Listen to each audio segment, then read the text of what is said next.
Assalamualaikum warahmatullahi wabarakatuh. Welcome to our channel. Kita sekarang sedang berada di Efesus yang terletak di kota Selçuk, provinsi Izmir, Turki. Dan ketika masuk, kita langsung melihat beberapa orang mengenakan cosplay tentara Romawi. Keren gak sih?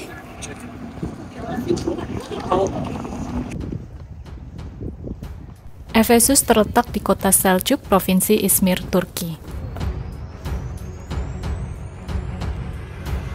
Efesus adalah kota terbesar kedua di Kekaisaran Romawi yang dibangun pada abad ke-10 sebelum Masehi. Merupakan kota pelabuhan Yunani kuno sehingga menjadikan kota ini salah satu tempat paling penting sebagai pusat perdagangan terbesar di Mediterania selama berabad-abad lamanya. Ini merupakan area teater di Efesus. Dibangun pada tahun 150 Masehi dengan struktur desain setengah lingkaran. Teater ini digunakan sebagai ruang dewan dan tempat pertunjukan yang mampu menampung sekitar 1.400 penonton yang duduk. Teman-teman bisa lihat sendiri kan bagaimana luasnya teater ini.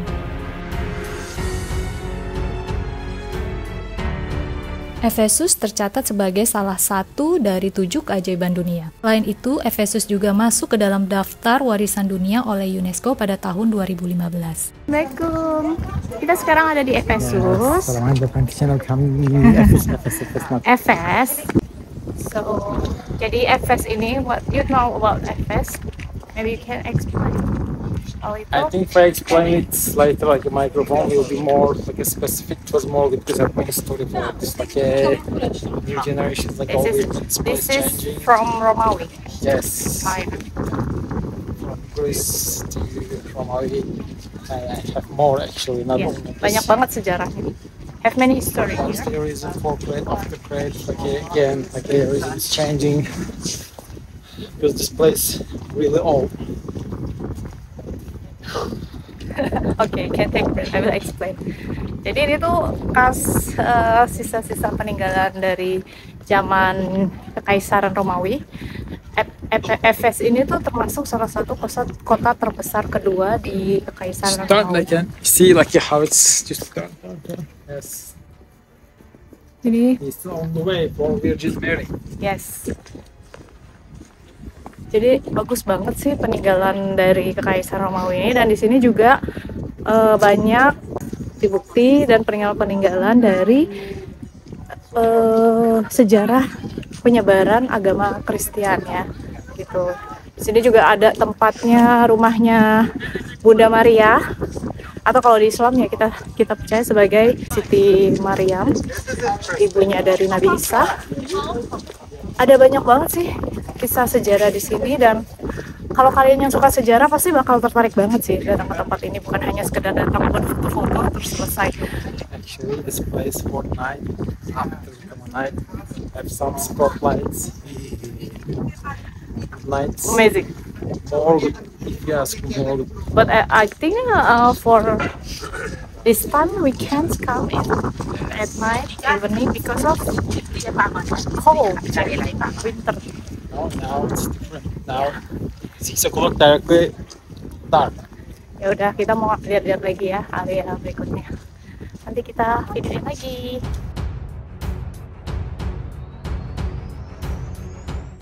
Ini merupakan sisa bangunan dari perpustakaan Celsus di kota Efesus. Perpustakaan ini adalah perpustakaan terbesar ketiga di dunia pada masa itu, dan salah satu bangunan paling spektakuler di Efesus.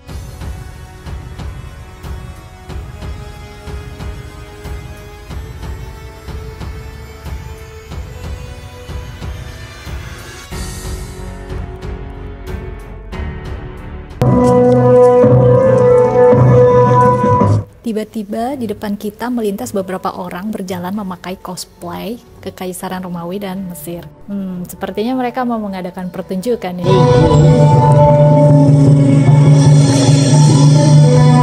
Cleopatra?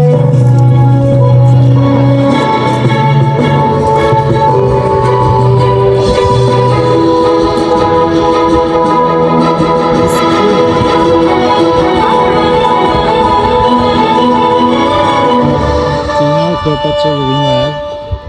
Queen Cleopatra! Baka. Pertunjukan ini mengisahkan Cleopatra seorang ratu Mesir dan Mark Antony seorang jenderal militer di Kekaisaran Romawi, di mana Cleopatra berkunjung ke Efesus untuk membentuk aliansi romantis dan politik bersama Mark Antony setelah Julius Caesar wafat. Kisah cinta kedua tokoh ini paling karismatik dan paling kuat dalam sejarah. Ada lagi nih, Efesus juga merupakan situs penting dalam agama Kristen karena di kota kuno ini adalah rumah bagi gereja pertama yang didedikasikan untuk Bunda Maria. Sekarang kita beralih ke lokasi yang terdapat cerita sejarah religiusnya ya. Kita sekarang lagi ada di rumahnya Bunda Maria atau rumahnya Siti Maryam. Kalau di Islam itu, this? Where is?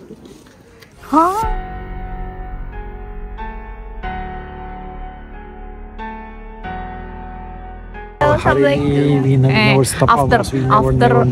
we go Efes, now we come to Virgin Mary House, and now yes, actually I forget honestly, like a long time ago I come, like when I was child, maybe first school.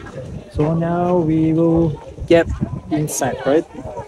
And that's Virgin Mary.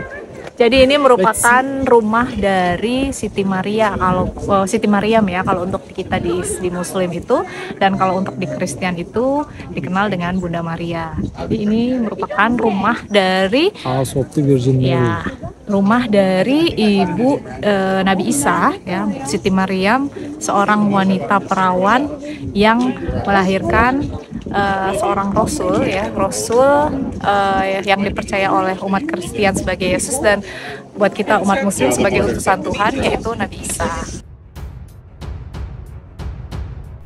Lokasi ini diyakini sebagai rumah Bunda Maria dalam menghabiskan hari-hari terakhirnya hingga beliau wafat.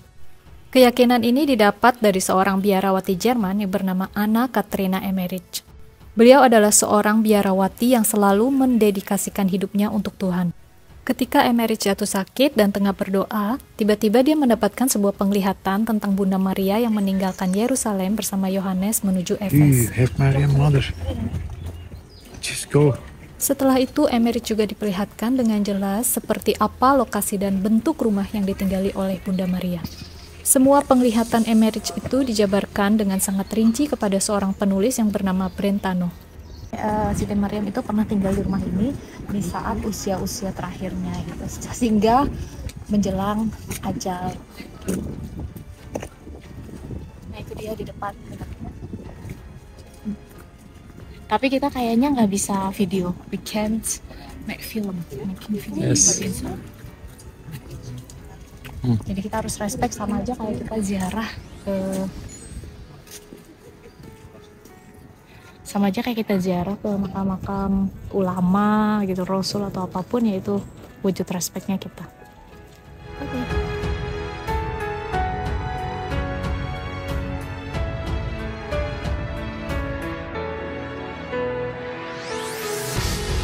Hingga pada tahun 1880, seorang pendeta Prancis bernama Goyet membaca buku tulisan Brentano tersebut.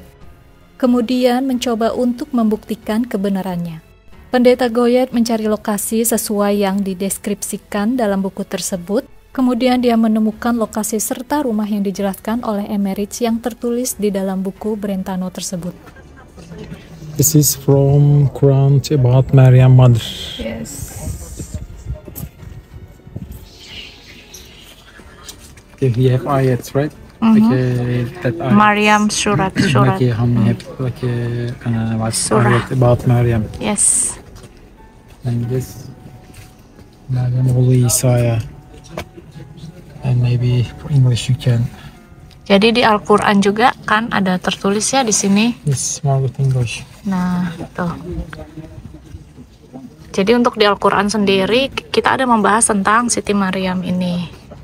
Tentang Bunda Maria kalau untuk umat Kristen menyebutnya.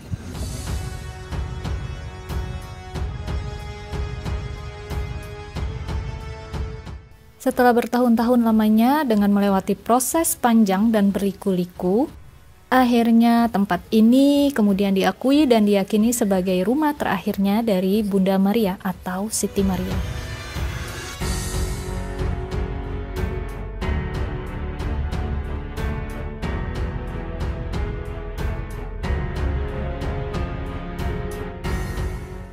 Di bawah rumah Bunda Maria, terdapat sebuah mata air yang diyakini dapat menyembuhkan.